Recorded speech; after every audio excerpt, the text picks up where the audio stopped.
So right here. Can you bring a microphone right here to this gentleman? Thank you. Good afternoon. Am I on? Nope. Hello? Good enough? Okay. Yeah. Hi, Jeff Abramson with the Forum on the Arms Trade, which is a professional network of people who look at arms trade and security assistance with potential concerns about civilian harm and other impacts. Thanks for the panel. I'm looking forward to the report. I have a couple questions. One is sort of around how this applies depending on the intensity of the conflict, if that makes sense. I mean, certainly where we have a lot of forces and major military engagements, is it easier to have a civilian counting cell? I'm thinking in particular, there are a lot of engagements now which are very standoff, which are drones where there's a lot of opacity, and these might be in Pakistan or in Yemen before the Houthi took over. How do these recommendations apply?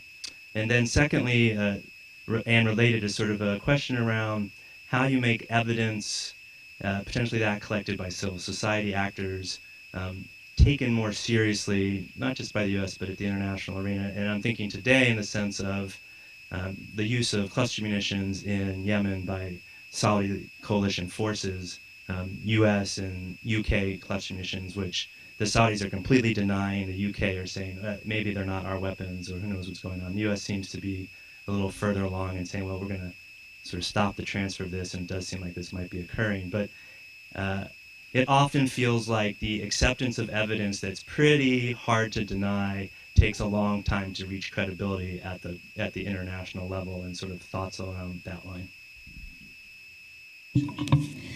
Thank you, Jeff. It's a good question. I will answer the second part of the question, actually. I'm going to let Chris do the intensity question, if that's okay. So, I mean, in terms of transparency, you're absolutely right, and we should actually, I think, be including in our talking points that we don't just want these cells to sit on the information. It should also be accompanied by much greater transparency. And I think you highlight the particular problem with Yemen and Pakistan, where we really still have got nothing from the administration on what they believe to be the scale of civilian harm that they're causing there. We are promised, Lisa Monaco promised recently, that this would be coming soon. So we're all looking forward to that, hopefully in coming weeks.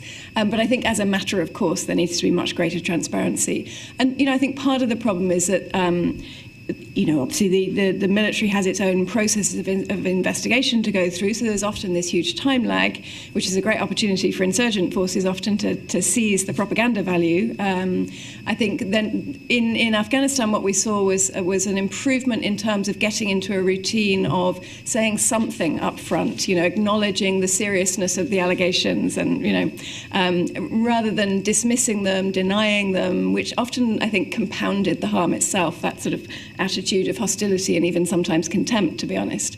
So I think an openness from the beginning is really important. I mean, one thing that we're interested in is encouraging forms of investigation and transparency that are potentially somewhat separate from the legal processes, where you have a set of drivers which discourage openness and transparency. And that then discourages the learning culture that we want to encourage. So I think having a process whereby there's routine investigations, much more transparency, but also that incidents are being seen in the whole, so that real lessons can be learned, would be hugely important. But can I pass on the first question about what applies in terms of intensity of conflict? Jeff, I think it's a terrific question, and it gets to what Chris was talking about in terms of data collection. So our research suggests that when our partners harm civilians using made in the USA weapons, equipment, training, and support, that it undermines U.S. credibility. When the Saudis are committing war crimes or large-scale civilian harm using made in the USA weapons, equipment, training, support, it's damaging. How damaging is it? We don't know, because we're not collecting the data. When you look at Iraq and Syria, are the restrictions that we are putting on the use of military force, are they strategically harmful or are they strategically beneficial? We don't know because we're not collecting the data. And the reason why we think these cells are so important is because it allows us to not only operate within the laws of armed conflict, but also operate in ways that are strategically sensible.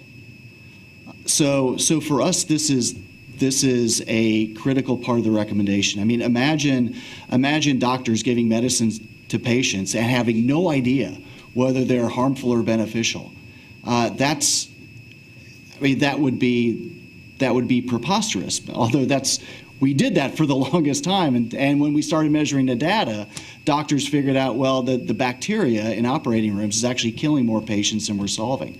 So it's the same sort of principle. When you gather the data, you can make much better decisions, and we need that capability.